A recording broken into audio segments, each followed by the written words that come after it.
women are hypergamous because men are hypogamous. So today I'm going to break down why the hypogamy dichotomy is good for male-female relationships, why you're being lied to by both feminists and the red pill on this subject, and how to fix society and modern dating to better align with the hypergamy dichotomy that is natural for men and women, and that works for male-female relationships. Women are hypergamous. That means we are gold diggers. We want men that have wealth, fame, power, status, strength.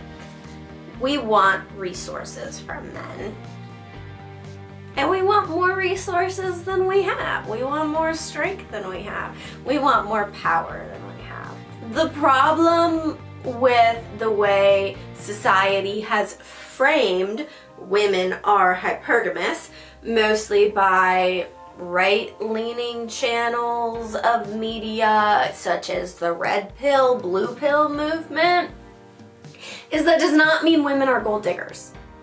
And I know it's been framed that way because it's easy to frame that way when you're only giving half the story. When you say, well, women are hypergamous, we want to increase our level of resources. We want to increase our level of wealth. We want to increase our power. We want to increase our status. You look at that and think, oh, well, you're not happy with what you have. You're not happy dating a guy, marrying a guy who's at the same level as you. And when you look at it in the lens of modern dating with modern society where women have resources, women have jobs, it's very easy to look at it that way. But if you go back really more than about 100 years ago, you're going to see a very, very different world. A world where women did not have resources or power or wealth, or, I mean, some women had fame, but in general it was more men who had fame than women. And women were in a position where there were always jobs that women can work. You could be a laundress, you could be was the one where the women would go and be a teacher, you could be a cleaning lady, you could be a maid, like you could be a wet nurse. That was a job that a lot of women had historically because men couldn't do it. So there were jobs that women had and that women could do. And it's just not, like, you're not going to be famous, you're not going to be super wealthy doing those jobs, but if you were a widow, you were a single woman, your father died and you had to be on your own because you have no family to support you as a young woman, there were jobs you could take. And if you were educated, it did open up more jobs you could be, such as being a teacher and whatnot. So the myth that women had no resources gets really convoluted because women could have resources, women could have jobs, but it didn't compare to the resources and the jobs that men could have. And that's why in modern society we just look back and think women had no opportunities at all. And when you do look back and you see that in general women did not have jobs, in general women were mothers, women were child bearers, women would stay at home and they would sometimes cook, sometimes clean if they weren't wealthy enough to have a cook or a maid or a chef and all that, and then they would raise their own children, and then they would spend all day, especially peasants, would spend all day cooking, cleaning, raising kids. Like, women had no other time for anything else.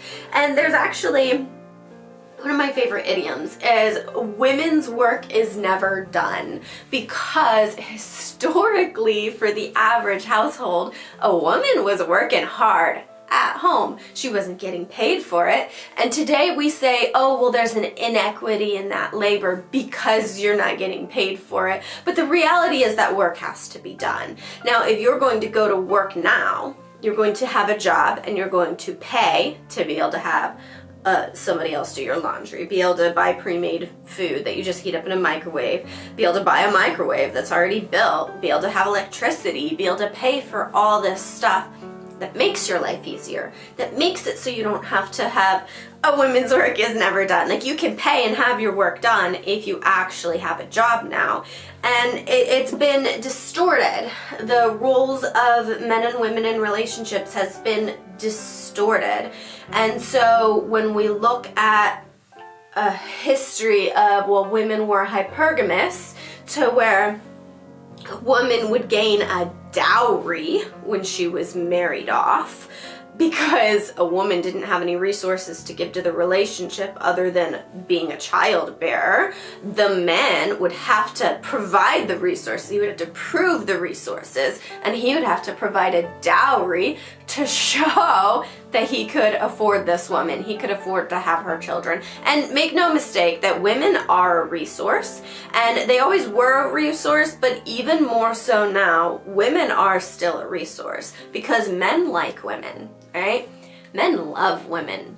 The whole reason why we don't have a society in general, like historically, through all different countries, the reason why we don't have harems and mass slave trades and stuff like that is because men like women, and men want to be in relationships with women.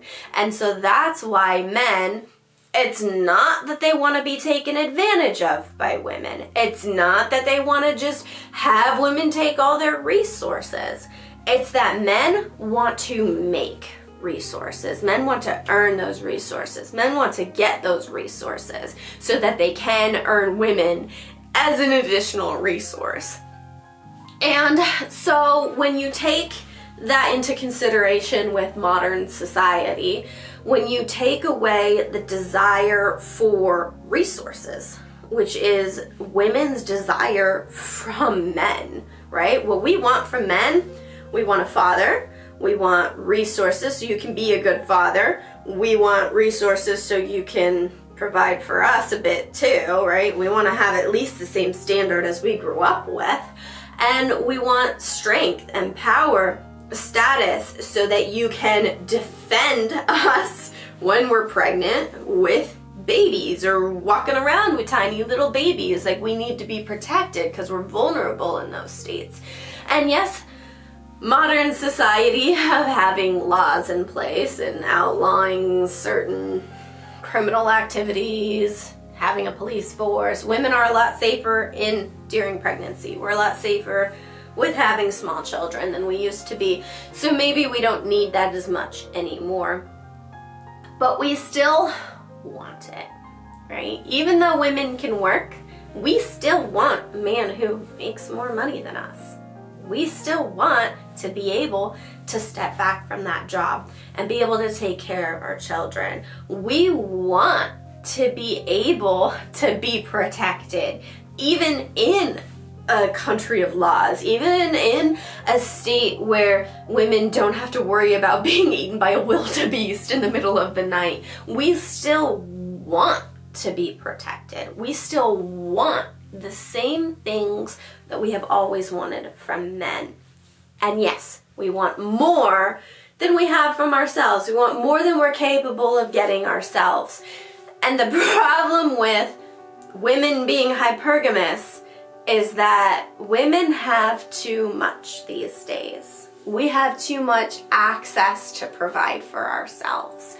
I can get a job. I can live on my own. I actually had a job and lived on my own before I met my husband. I did not need a man in my life when I met my husband. I wanted a man in my life when I met my husband.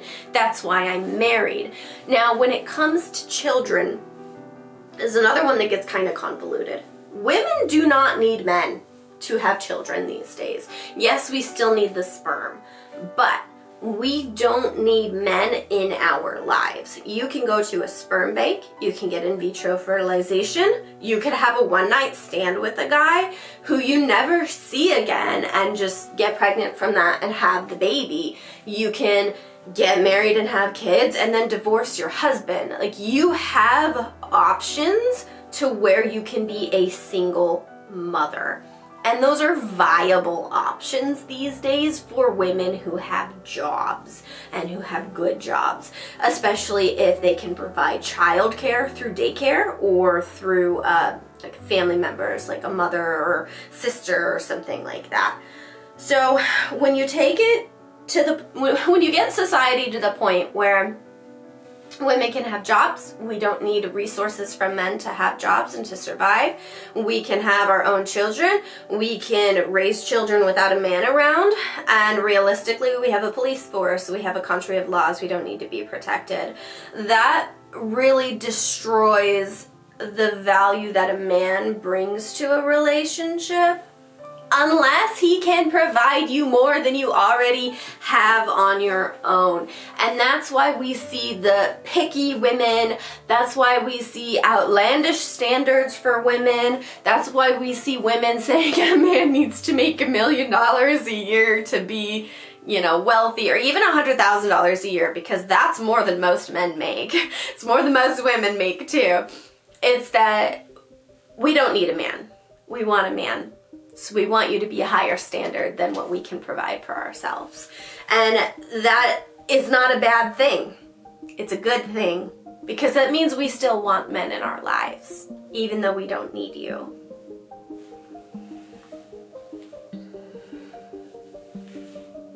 Hey you. I'm sure that you've heard that women are hypergamous before, but I'm also sure that you've never heard that men are hypogamous before. Now, if you have, let me know down in the comments, because I never even heard it before until my husband and I would always like fight anytime we were watching YouTube or social media and we started seeing that rhetoric again, that women are gold diggers, women are hypergamous, blah, blah. I was like, well, if women are hypergamous, then that means men are hypogamous, because I have a good understanding of Latin roots. And that just kind of broke us out of our fight. And my husband and I were both like, oh, wait, we should look into that, because the Latin roots do make sense. So we went and looked it up. Now, hypergamy means you want to date, marry someone who is of higher wealth and status than you. Hypogamy means the opposite. That means men want to date women who have lower status than them, lower fame, less resources, less wealth than they do. So when you look at the dichotomy between hypergamy and hypogamy, things start to make a lot more sense. You can throw out the gold digger rhetoric, because that's the worst of women. The worst of men are men who have power and abuse it. You're gonna see bad guys on both sides. It doesn't mean that the core mechanic is a bad thing. It doesn't mean that in general men or women are bad. It just means some people are kind of crap. And so today we're going to talk about what hypogamy is, why men are hypogamous, and why it's a good thing for relationships, but also why it doesn't really work with modern dating. In general, men are bigger, stronger, and about 10%, which isn't a lot, smarter than women. So men are the resource gatherers. Men retain the power. Men retain the wealth. And whenever there's been a war, there's been a fight, it was always men that would go to war and fight each other. And also, men don't have the horrible weakness of having to bear a child for 9 months and then really spend 2 years raising it until it can walk on its own. So in general, men retain power and wealth and status and resources and gained that power over women. Now, what does that mean in terms of romantic relationships, male-female relationships? Is that means men don't want those things from women. Men don't need those things from women. And in the contrary, women are a resource. Women are a resource for men. And when men want women, historically and even modern day, men are much more likely to want a harem of women than women are to want a harem of men. And that's because men view women as a resource. Women view men as the giver of resources. So when you see what men want out of women, you don't see things like power and wealth, because a man can always gain more power and wealth than a woman given the same equal playing field. And so what a man wants from a woman is beauty. Men like to look at women. Men love to look at women. And when a woman puts herself together and looks good for a man, she can get any man she wants. Men want fertility, which goes into the looks category. Men want to have children with women. Men want to have healthy offspring, just as women want healthy offspring with men. And they judge that by your looks. And men also want a good personality. And I think that's the one that gets understated out of the three, is that men want to be mothered, but men also want to have mothers for their children. So in order for that to all go well, is you have to have a good personality, right? That means you're nice, you're kind, you're generous, you can stand up for yourself when you need it, you can protect your children when you need to. There is a strength there that men like in women. Men don't always like completely passive women, although some men do like passive women. There's like a little variance there. Everybody's got preferences. But the most important things are, a man just wants a woman to take care of him. A man wants a woman to take care of her children. That's basically what it breaks down to. And so if a man can provide the wealth and resources, then his wife can take care of their children. If he can protect her during her 9 months of pregnancy, well, then she'll be able to have as many children as he can protect her while having. And so a man's, like, the way he can give to a relationship is limited when you're talking about children, because the man just has to be there to make sure that the kid can get to an adulthood, but he's not the one actually bearing the child and raising the child himself. Like, a man can't breastfeed the child, the man can't bear a child, and realistically you need both the man and the woman to make one. A man can't make one on his own.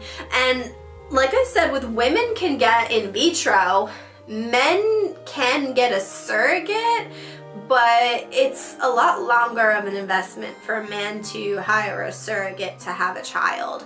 And then realistically, he's not capable of like breastfeeding the child and raising the child on his own, especially if he's trying to acquire the resources to take care of the child.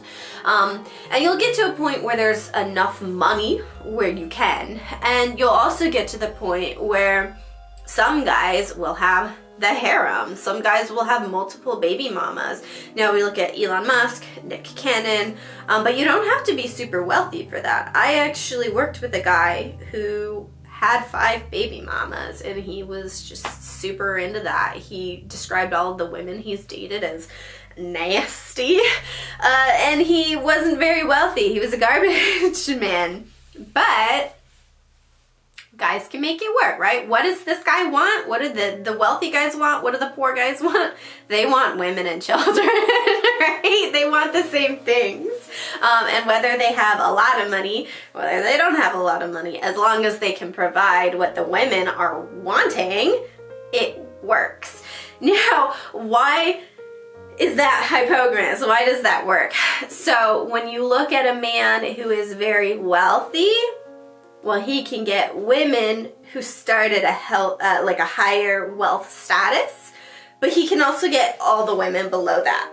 Now, when you look at a guy who is like lower or maybe middle class, well, he can't get the women up at the top, but he can get women at his level or lower. And you will find a lot of women clustered at that bottom who don't have a man to hook onto. And so those women might be more likely to be the baby mama, might be more likely to get with a guy who's had other kids. And the hypogamous factor of that is, well, that's what men want, right? Men just want the woman and child. And so a man knows that a woman who has more resources doesn't need him, doesn't want him. She's gonna go for a better man than him. And so why that worked for society historically is when you had a situation where it took a whole day to wash laundry, it took, every single day you had to cook because you didn't have refrigeration, it took a woman in the house to raise your children, like really raise your children, because there was no daycare, there was no, village to raise the child, that kind of thing. Men had to find women who were willing to stick around. Men had to find women who were willing to put up with all that and to essentially provide the home front for them. And the best way to find that is to find a woman of lower status who will see your wealth and resources as like her ticket up. Like, okay, well, she sees you as able to better provide for her children than she could do on her own, or she could do without a man. Historically, women couldn't do it without a man because they had to be at home all day working and cooking and cleaning. And a man had to work all day. Men used to work much more than a 40-hour work week. And they used to have a craft or a trade where they'd work out all day. And so when they came home, they had to have a woman who would take care of everything. And just the best way that worked was for women to be hypergamous and want a man who made more money than her, could bring her status up, and for a man to be hypogamous and to go for the woman who wants a leg up in the world, and to go for the woman who maybe doesn't have a lot of money, but she's attractive and she's fertile and she wants to have children, right? That's what men want. That's what men need. Men aren't interested in women who have money and wealth and fame and power. And actually, it is my personal belief that men do not like intelligent women. Most men do not want to date an intelligent woman. And the more modern day women go to college, studies, school, the smarter women become, or the more educated women become, I personally feel like the worse romantic relationships are going to get. I personally, yes, I see myself as intelligent. I've seen my IQ scores. I've talked to people in general, and I have been more attractive to men when I sit down, shut up, and listen than I am when I speak. I've been told I'm only cute until I open my mouth because I have opinions. I have very strong opinions. And not just that, but I can talk men in circles a lot of the time, and it's caused difficulty in having conversations, but also when I'm more intelligent than a man, it turns me off. Like, it really turns me off. Like, I definitely would not want to date a man that I saw as less intelligent than myself. I at least want a guy who is as intelligent as me or higher. So that goes both ways. So I think that's also another part of the hypogamy in men is I personally see it's very prevalent when it comes to my intelligence. Also, I have found that men who have a lot of debt, have job history issues, do feel intimidated by a woman who has her own job, has her own house, has her own business. Like, a successful woman does intimidate a man, but it's not the same as he's too intimidated to ask her out. It's that he feels like a lesser human being when it comes to providing resources in that way. So I do think it's important for men to have that leg up. It's important for a man to come into a relationship with the power, with the wealth, with the status when you're talking about a male-female relationship. And if a guy doesn't have that leg up, he's gonna be insecure. Maybe he's not gonna ask the girl out, or maybe he'll go on a few dates, but he'll feel insecure and the relationship won't go anywhere. Or maybe he'll try to make it work. Maybe the guy with the lower wealth, lower status will try to make it work with a woman who has a better job, and then they get married and have children, and all of a sudden she wants to take time off work, but she can't because they relied on her income. And there's a lot of situations like that. And then the only thing different would be the guys who want to be stay-at-home house husbands, which I don't know that I've ever met a stay-at-home house husband, but they're really not that common. I think the internet makes them look a lot more common than they are, and I do think that is not the natural state of a man. That's a more feminine man. That's a man that wants the woman to be hypogamous. That's the man who's hypergamous in that situation. And it does exist, but I don't think it's natural, and frankly I don't think it really works for those relationships. From what I've seen online, I could pick those apart. So in general, my own experience, observations of others, seeing the history of it all, men are hypogamous, and that's a good thing because women are hypergamous. And what men want out of a relationship is not wealth or status or money. Men want to provide that wealth and status and money, and they want to collect women like a resource, and women want to be collected like a resource, and that just works better for society. So if anybody ever tells you that women are hypergamous and that means women are gold diggers and blah blah, just tell them, well, no, men are hypogamous, and it's a dichotomy. It's a yin and yang. There's a balance there, and there's a reason why it works that way. It's because of what men want out of a relationship and what women want out of a relationship. And it worked for a very, very long time. The only reason it's not working now is because of the way modern society is. There is money to be made in lying to you, especially when it comes to relationships, especially when it comes to consuming social media and content online about men and women in relationships, especially when it comes to feminists who say down with the patriarchy and blue pill men who say, is it blue pill? Is it red pill? Crap, I always get that wrong. Anyway, the blue pill, red pill guys who say women are gold digging whores. There is money to be made in lying to you, especially when you're consuming content online. And I'm gonna help you understand when it comes to relationship content, men and women, modern dating, how to tell if somebody's lying to you and if you should listen to that person who's talking, the content, the creator. If you should listen to any of it. The first question you need to ask is, who am I paying attention to? Am I listening to a feminist who thinks all men are evil because she had a really bad experience with a man who took advantage of her? Or am I talking to a man who's never had a relationship before and is really scared of a woman just divorcing him and taking all alimony because that's what he's heard online, and he doesn't really talk to women enough to understand that most women do genuinely want to have a good, loving relationship?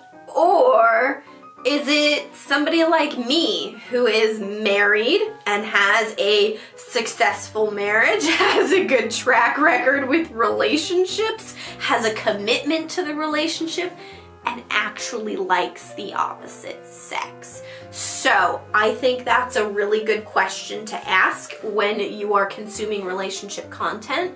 I have found the vast majority of relationship content out there that is good is from married individuals or married couples. Like sometimes it's the husband and wife together, sometimes it's just the husband, sometimes it's just the wife. I think people who are married have the best insights onto what makes a good, healthy relationship because they have a good track record. record. And that's not to say people who have never been in a relationship have bad advice, and it's not to say that people who are divorced couldn't give you good advice on how not to get divorced. Like, they could give you good advice on what's bad for a relationship because it was bad for theirs.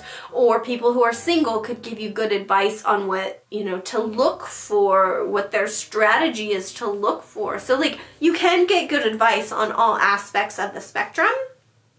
But if you are consuming content from somebody who is on the extreme, somebody who has a bad track record of relationships, that is a question you need to ask. That's something you need to take into consideration. Because if you are taking advice from somebody who has a bad track record, it's possible and it's highly likely that the advice is bad and that they're lying to you and trying to get you to think an extreme viewpoint that you really shouldn't be thinking. The second question you need to ask if you want to learn to think for yourself is, am I listening to a fact or am I listening to an opinion? Now, a fact is a cold, hard truth that can't be changed. An opinion is someone's own personal philosophy and interpretation of those facts.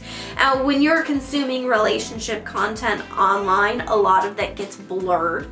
A lot of people will take a fact and then put an opinion spin on it and make you think that their opinion is also part of that fact.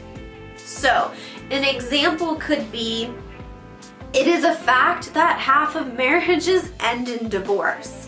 And it's also a fact that more women file for divorce than men do. I'm not disputing either of those. The opinion comes in when you say, oh, well, women file for divorce more than men, and half of marriages end in divorce, therefore women are destroying marriage. That's an opinion. That's not women destroying marriage, that's just women divorcing men.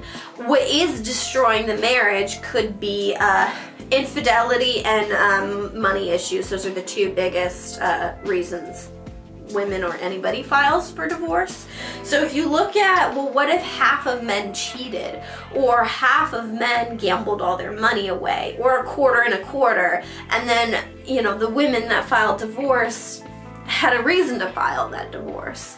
And then what if, on the other hand, these men were just completely blindsided by the woman's divorce, right? There could be a lot of factors that go into the woman's decision to file for divorce.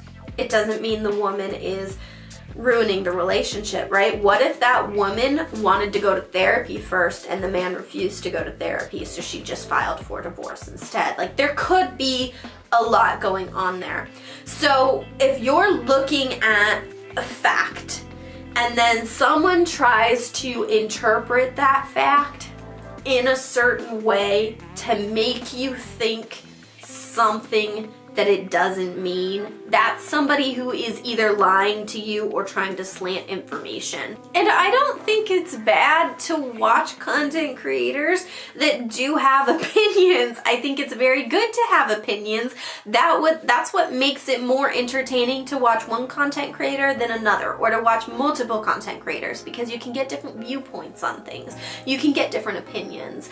But if somebody is giving you facts, make sure you're looking at the fact as a fact and you're not looking at the fact as an opinion. And that if somebody has an opinion on that fact, make sure that it makes sense, right? Ask questions, think about it, go in the comments and ask, well, how does that necessarily mean women are destroying marriage? Well, couldn't the men be destroying the marriage by not participating in the marriage, and then that leads women to divorce? Like, ask those questions, because just saying, well, here's one fact, it means this, is slanted if it doesn't mean that. And the third really big tell of is somebody lying to you or not is to check and see, is this a one-sided opinion? Is this a one-sided topic?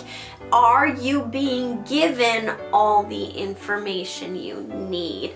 Now, I've already covered that women are hypergamous because men are hypogamous. There is a duality there. There's a dichotomy there. There's a balance, a yin and yang.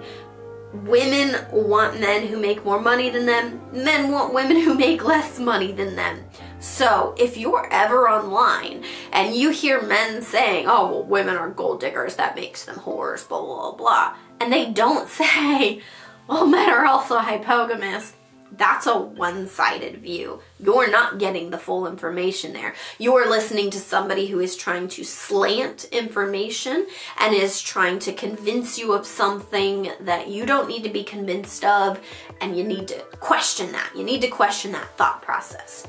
And on the other side, you'll see more of like an emotional charging where there's like a sympathy involved. There's a demonization of the other party, like, you know, a woman who says she's been taken advantage of by a man. There's this insistence that you need to just believe all women, which I think is a very dangerous thought process. It's akin to Salem witch trials. Either believe or don't believe. Like, anytime you do like a blanket believe, don't believe kind of thing, you get into witch trials and it's a bad thing. So if somebody comes at you with an emotionally charged argument and it's not a fair, logical, here's both sides of the issue, or they don't accept that, well, the guy could be innocent until he's tried for it, right? He's only guilty of it once he's been convicted in a court of law. So like, unless you're getting both sides of it with that, it's okay to have an emotionally charged like response as long as they're acknowledging everything and both sides of the issue. But if you're getting just an emotionally charged reaction to something, just an like, you have to side with me because I've been wronged kind of thing, that's not giving you the full story. And that's also something to watch out for, especially online, because you can make up whatever you want online. And the fourth way to really tell if you're being lied to online or not is to check and see how the general vibe of the content comes off. Is it positive? Is it negative? Does it leave you feeling good after watching it, or does it rile you up? Because I'm gonna tell you right now, the best advice is not going to make you angry. The best advice is not going to make you sad or scared or riled up in any way. Good advice is gonna make you feel satisfied and content, and it's gonna make you think. It's gonna make you wanna marinate all your brain juices. Like, it's gonna give you a better vibe. It's not gonna make you angry or upset. So if you're ever watching content online and you had an epiphany moment, but it charges you up, it riles you up, that's a sign that it's bad content, that it's a bad opinion, that it's a bad slant for you. You want to consume content that's going to give you less of a reaction than that. You want to consume content that, like, when you go to bed at night, you're going to be thinking about something somebody said and thinking about it more, even though you like clicked off that video and went and watched something else. You want to consume content that makes you think. You want to consume content that makes you feel like you have a better grasp of the discussion, that you have a better grasp of the topic. So an example would be if you watch a video and you think, oh, well, women just want to take advantage of me, of my money, or, oh, just men want to take advantage of me, all they want is to sleep with me. If you come away with that feeling of, I'm gonna be taken advantage of, you're gonna go out into the world and be taken advantage of, because that's all you're gonna see. But if you watch a video and you see, oh, well, men really love women. Oh, women really love men. And, you know, maybe we just want to work together and have a good, healthy relationship. And okay, well, maybe this will help a relationship. Oh, that's the key to a happy marriage. That will help you go out into the world and look for people and find people who have a similar mindset. If you bring a positive view into your life, you are more likely to have positive experiences. And I really hate toxic positivity, so I'm not going down that route. But if you consume good, positive, healthy content, you're gonna feel good and positive and healthy when you're done watching it. If you consume toxic content, you're gonna feel riled up, you're gonna be enraged, you're gonna feel taken advantage of. So keep that in mind. If you're watching something and it's giving you like a hard reaction, it's probably slanted. It's probably trying to get you to think something, and it's making money off that. So keep that in mind. So if you want to know if you're being lied to when you're consuming content or not, ask these 4 questions. Who am I getting advice from? Do I have a fact or an opinion? Do I have both sides of the argument? And what's my general feeling after watching it? Those are the 4 questions you should be asking. And if you're getting triggers on all of those, you're watching content, you're realizing it's checking all the wrong boxes, then maybe you need to think for yourself a bit more. Maybe you need to watch some different content. Maybe you need to ask more questions and learn to think for yourself. Okay, you've waited long enough. You want solutions. I'm gonna give you the solutions. So if it's a good thing that women are hypergamous because men are hypogamous, then why is everybody lying to you online? Why is society so bad right now for relationships? And how do we fix society so we can fix relationships?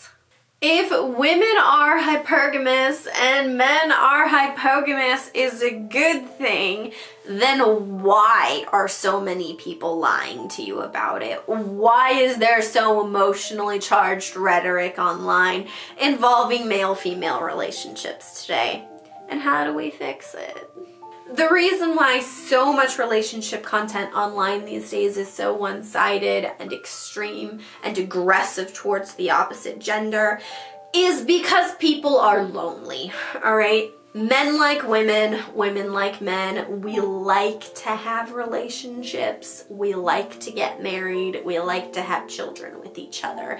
Even if you take all of the necessities away, you give women resources, you give men porn online, you give like men and women the things that they really still need from the opposite sex, we still want each other, right? We still want to have those relationships.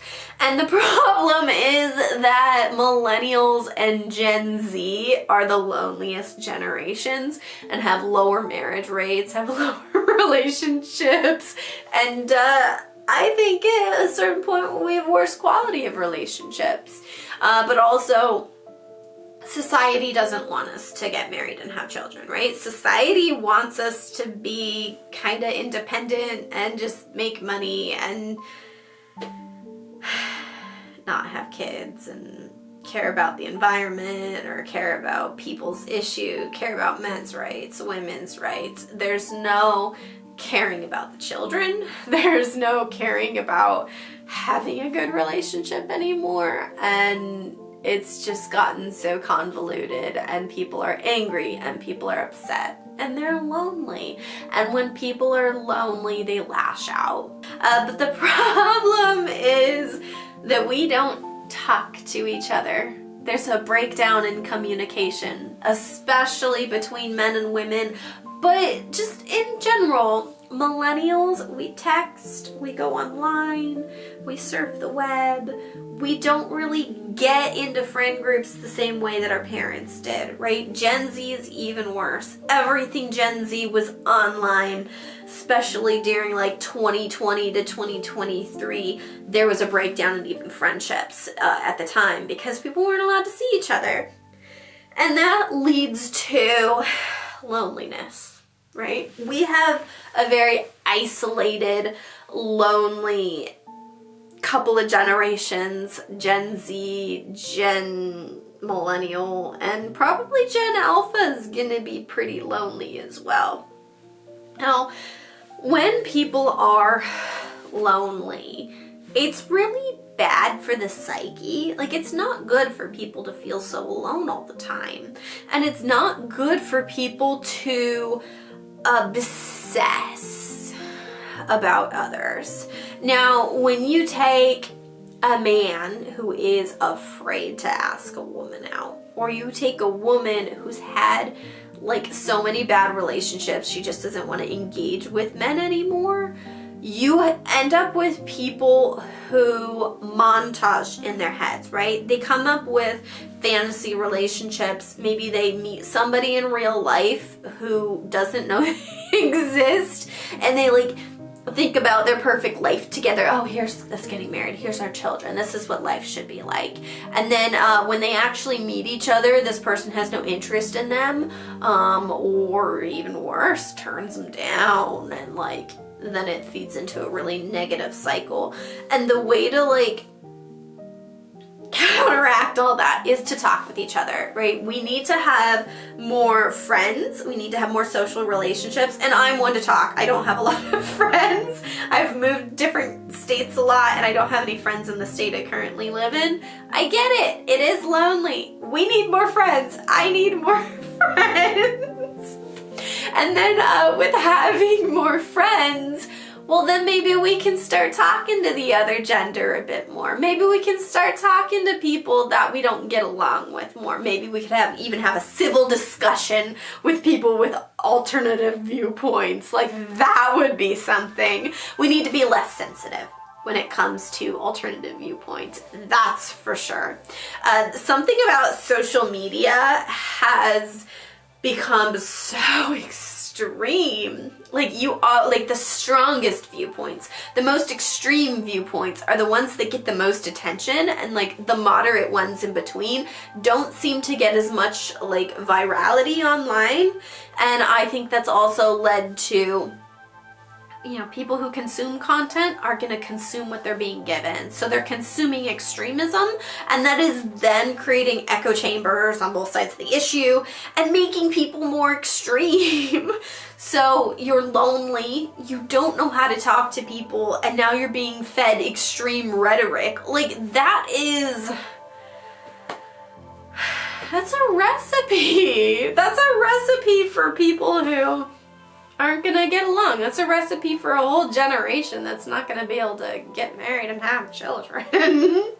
So get out there and talk to people. Limit your extreme rhetoric. Try to find that middle ground of like personal relationships where you can discuss alternative viewpoints and still like a person. You can go talk to the opposite gender and not die, not get rejected, just have a decent conversation. You can ask each other out and maybe have a decent relationship if you just talk to each other. Also, online dating does not work. I tried online dating. I gave like 3 guys a chance, and there was a lot of misrepresentation, a lot of just not really having that chemistry connection, and just the way dating websites are set up just doesn't work for organically getting to know somebody. It wasn't good for me, and I don't think it's really good for anybody else. So I don't recommend dating websites, and I think it's kind of a shame that dating has really been boiled down to dating websites, because I don't think they really work. Now, the hardest problem to fix is what I've been talking about all along. Women are hypergamous, but we have too many resources. Men are hypogamous, but they don't have enough resources in a modern society. And that's a hard one to fix, because you have to take resources away from women and give them back to men. And realistically, that's not gonna fly. It's not going to be easy to do. There's no law you can really implement that would accommodate all of those. And if you do try to essentially do that, you try to take resources and give them back to men, you're going to have casualties in the process. You're going to have casualties of if you take jobs away from women, you're going to have women who are homeless. You're going to have children who are homeless, who have single mothers or widowed mothers. You're going to have men that don't know how to step up and take those jobs, because men are kind of pathetic these days, and women are too aggressive and masculine, right? They're gonna try and take those jobs back. So it's not gonna work. We can't just do that. And then we can't just say, hey, let's have an egalitarian approach, which is what we're kind of at right now. And that women have resources and men have resources, and we're pooling them to buy a house. We're pooling them to raise children. And that's just causing the other problems of, well, now if both men and women work 40 hours a week, why does the woman have to cook and clean when she comes home? Why doesn't the man help? And then that breeds resentment, because there's really no way to have a fully egalitarian marriage, a fully egalitarian relationship. You're always going to be giving and taking somewhere. And then the other part of that is, let's say you split absolutely everything 50-50. Well, what happens when the woman becomes pregnant and can't work and can't cook and can't clean? What happens when the man and woman split everything, and then the man becomes ill and he can't work, he can't provide? Like, then you come up with a situation where there is no way to be egalitarian. So are you going to stand and die on that hill, or are you going to give a little? And are you going to contribute more to the relationship than you're being given in return? And so that's why egalitarianism doesn't work in relationships, and why it only works up to a point. And so we need to fix that. We need to, as a society, get back to the point where women and men have defined roles in a relationship. You provide what you're better at providing, not an equal share. You're better at providing something. So like, I could provide more if I was able to stay at home and cook and clean. I can provide more cooking and cleaning than I can if I'm working, right? If I'm working, I have a hard time cooking and cleaning when I come home. So I can't really provide the best of either one, because work makes me sick. Cooking and cleaning is hard when I work. But if I'm at home, I can cook and clean, and then, I could do more. If you're putting all of your effort into working, you're not going to put as much effort into cooking and cleaning. And if you're putting all of your effort into cooking and cleaning, you're not putting as much effort into work. And if you split that, then neither one of you is giving your full effort to either piece. It's much better if one of you, usually the man, goes and earns money, and it's better if the woman, generally one of you, stays home and cooks and cleans and takes care of the kids. It's better to have a single focus than to try and multitask, because when you have that single focus, you can put all of your effort and energy into perfecting that one thing rather than splitting it between different menial tasks throughout the day. So I think that having more defined roles in a relationship, having one single breadwinner and one person who takes care of the house, going back to a more traditional setting, would be best for relationships. And why would that be better? Because it would make things easier, it would make people happier, and it would be a better environment for raising children. Now, if we as a whole decided to shift society in that direction, so there's no mandate that says women have to get fired or quit their jobs, but if we just had that general consensus that if a woman gets married, she quits her job and starts taking care of the children instead, then you would see that generational shift. In a few generations down the road, you would see things come back to a better, healthier marriage. We also need to put a stop to all these non-monogamous relationships, talking about polyamory, harems, polygamy, open relationships. I've never met someone with an open relationship who had a healthy relationship, and I've met a lot of people with open relationships. I will go into that at a different time. But non-monogamy is not good for relationships. It's not good for children. It's not good for people. It causes a lot of jealousy and resentment. It breaks families up. It breaks relationships up. It causes a lot more trauma than it is worth. So that all needs to go away, and we need to get back to the like standard male-female relationship as a whole. If you're gay, I'm not really talking to you. That's kind of a different thing. We need to keep it simple, and we need to go back to having 2 people in a marriage, only having 1 marriage per person, no divorcing, no trading up, nothing, just 2 people. I guess you could have man and woman, woman and woman, man and man, but have 2 people in a marriage, be committed to each other, value that marriage, and don't open it up to anybody else. Don't get divorced. Put all your effort into making that 1 marriage work. And the one societal change we need that I personally think is one of the biggest factors in all of this is we need to value chastity more, and we need to stop sleeping around. And by that I mean you need to stop sleeping around, because I don't. I'm married and I only sleep with my husband. So what does that look like? That looks like men who do not pressure women to sleep with them, and women who value themselves, right? So let's not sleep around. Get to know each other when you date somebody. Talk. That first one was communication. Talk to each other first. Figure out if your goals align, if there's long-term compatibility there. Don't just jump into bed with each other. Don't date for 2 weeks and then move in together. Like, that's gonna make it even harder to break up. When you sleep with somebody, it makes it harder to break up with them. If you just are in a relationship with someone you haven't slept with and you realize you're not good for each other, it's a lot easier to break up. And really, it ruins everybody, right? Sleeping around ruins everybody. In general, people don't enjoy hooking up. There's been a lot of people, like, you don't have to go very far to find people, men and women, who have had bad hookups. I've never really heard any good hookup stories from people. Like, I really don't know any ones that are good. Like, they're all pretty bad. There's a lot of depression and low self-esteem that comes out of hooking up.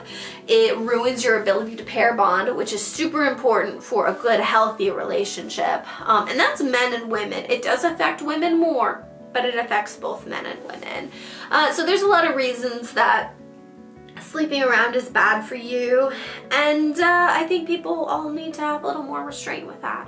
So there you have it. Stop sleeping around, communicate more.